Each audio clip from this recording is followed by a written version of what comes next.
Hello everybody, today we will be reviewing this K Line 60-ton 2-truck Shay here on Brendan's Trains.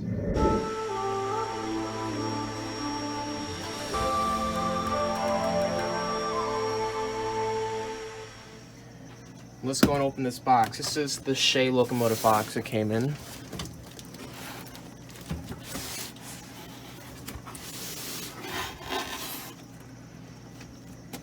So it comes out like this. Move that box to the side. So here's the box. It looks really cool in my opinion. I love that it actually has the actual locomotive diagram on it. It's on all three sides.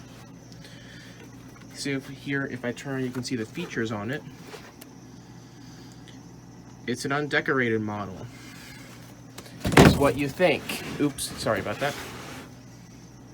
Let's gently take off the lid. And let's take a look at this big guy.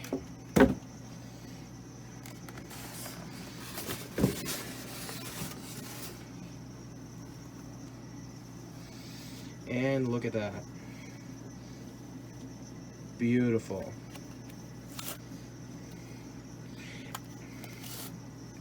Let's go ahead and put her on the track.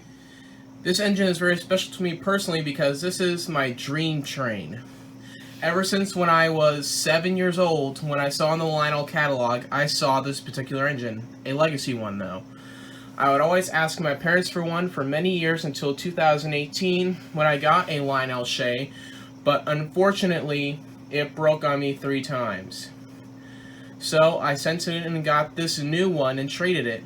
And this one is from K Line. At first glance, you may think this is just a ordinary K Line 2-truck Shay. This here used to be a painted unlettered model of the K Line Shay. They made a painted unlettered model, but when this guy originally bought this engine, he painted it and lettered it, obviously, to the Mount Tamalpais, the crookedest road in the world. Now, I'm not going to go into some history of this engine. This is because everyone knows the Shay. If you don't know the Shay, just Google it. It's very easy to do. But I will be making a separate video talking about the real-life version of this engine and what the Shay locomotive is, so stay tuned for that. This model, the Shay, was made in 2005, and they made 6 different road names of this. They made the painted unlettered model like you see here. They also made a West Side Lumber Company number 8, a Pacific Lumber Company number 28, a Southern Iron Equipment Company number 1465, a New York Central Railroad number 10, and a Lackawanna and Coal Lumber number 2. No matter which road name you buy, they're all pretty much the exact same. The only real difference that I can think of is that they made 3 different versions of them. They made ones with 2 rail operations. They made one with signal sounds, which is just a bell and a whistle. And they also made one with Lionel TMCC in it, which is what we have here. Let's talk some features of this engine. The features of this engine include a cab light, a forward and reverse light, chugging, a bell, a whistle, an operational smoke unit, steam background sounds, and dual electrocouplers. There are 3 ways to operate this engine. You can either run it with the Lionel Legacy command system, or you can also run it with the Lionel Classic TMCC command system, or you can run it conventionally with just a transformer and some track. This engine is packed with great details and features, so let's go ahead and take a closer look. Here, if we take a look at the pilot of the engine, it is pretty simple. We have some nice step detailing on either side. We have a coupler cut lever right here that does not move. We also have a metal grab iron right above it, and in the middle we have an electrocoupler that can be fired from the Legacy or TMCC remote. Here, if we look towards the front of the engine, we have some nice detail. We have a headlight up top. We also have a metal handrail that goes all the way length of the boiler. The boiler front is nicely detailed. There is some rivet detailing, and there is no number on the front. I do not know why he did not put the number on it, but the front of the boiler does swing open like that. Pretty cool. Here, if you look more towards the side of the locomotive, here we have a dry pipe that goes from the boiler all the way down to the cylinders. We have some separately applied piping right here. We also have some molded in sand dome piping.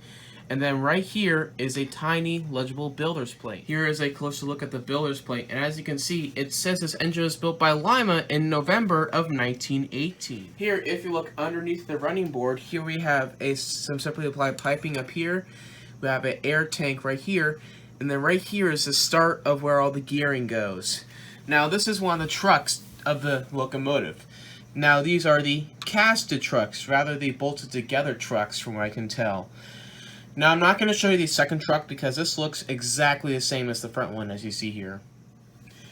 Before the heart of the Shay, we have a separately applied air compressor that's very nicely detailed. And here we have the heart of the Shay itself, these 3 cylinders. The first 2 cylinders, as you can see, they're faced in the right direction, while the 3rd cylinder was facing the left direction. This is correct. Based off of the real Shay locomotives, the last cylinder was obviously the opposite cylinder in the direction it was in. So if it was a 2-cylinder Shay, the last cylinder would be facing the left. And as you can see with this engine, the 3rd cylinder is obviously in the left direction. Now, I think this gearing looks incredibly awesome. I just love all the crankshaft detailing right here. All this stuff moves when the engine is in motion. You'll see that in just a few minutes. If we look above the cylinders and the running board, here we have a separately applied metal handrail that goes all the way back to the cab. On the front of the cab, there is some windows, and they do have clear plastic inserts in them. Here, if you're looking more towards the cab area, things are pretty good here. We have a separately applied ladder right here. We have some separately applied grab irons on either side. We have some nice rivet detailing around the cab. We have a crisp number right here. We have some clear plastic inserts in the windows right here and here. Now, inside the cab, there are 2 hand-painted crew figures. There's a modestly detailed back head, but that's okay because you're probably never going to see it because the cab is almost fully enclosed. And there is a light in the interior of the cab, and that light is on when the engine is moving. Here, we have a close look at the water tank. Here we have the Mount Tamalpais, the coolest air in the world, on the sides of the engine, really nicely crisp. Here we have the second truck right here, and we also have some nice rivet detailing along the side. Now, normally with the review, I would review the engine first, then the tender. But the engine and the tender here are basically one whole unit, so this is a little bit of a different review. Here, if you look more towards the left side of the engine, it looks very different than the right-hand side. We don't have all this fancy running gear. However, we do have some separately applied piping right here that goes to the steam jam brake. We also have some nice rivet detailing all over the side. We also have a second builder's plate right here, and then we have some nice molded in sand dome piping right here. If you look on the top of the engine, we have a smokestack, and there is a fan-driven smoke unit down in there.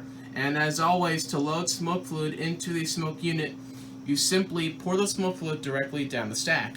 Now behind the smokestack, we have a sand dome, and we also have some molded in piping that goes alongside the boiler. We have a little brass bell right here, real nice. And there is a wire lanyard attached to it that goes all the way back to the cab. We also have the continuation of the metal handrail alongside the engine. Here on top of the steam dome, we have some nice pop-off valves and a brass-plated whistle.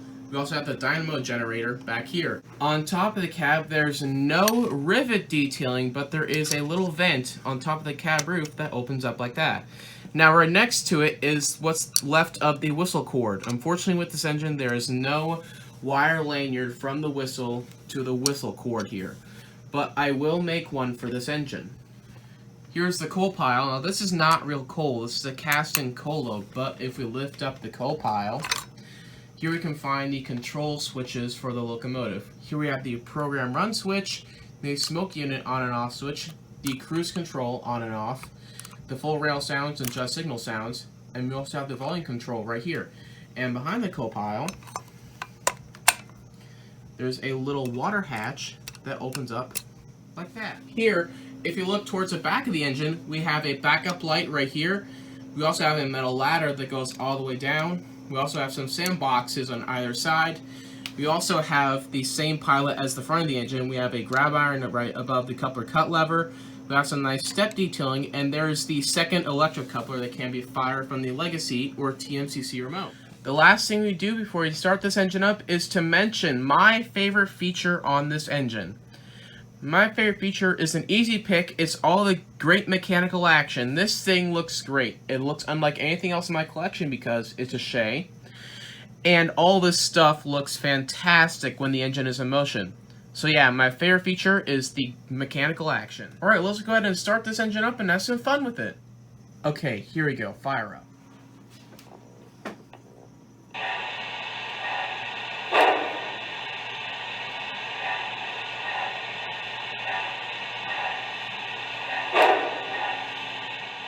Okay, first up, let's check out the whistle.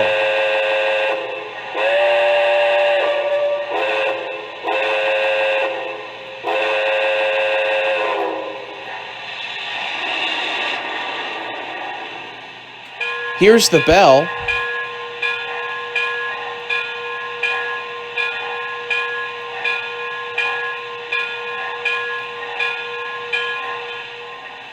Okay, let's go ahead and roll her on out.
Okay, that about wraps it up for this review. This is a gorgeous engine. I'm happy to own it. It's a heck of a lot of fun to run.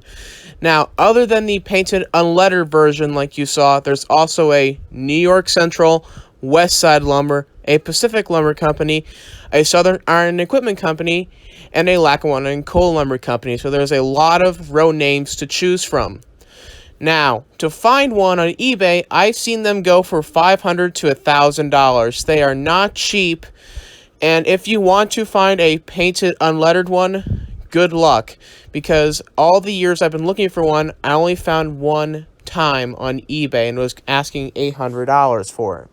When I got this, I believe this might be the only example of the K Line Shay that's been painted and lettered like this. Because obviously people will not want to letter them because, well, it's collectible. The price I got for my Shay, with trading my other Shay in, was $625, which is the middle between the $500 and the $1,000 range. But it was worth every single penny I paid this thing for. Anyways, that's it for now. This is Brendan's Trains, and I'll see you next time.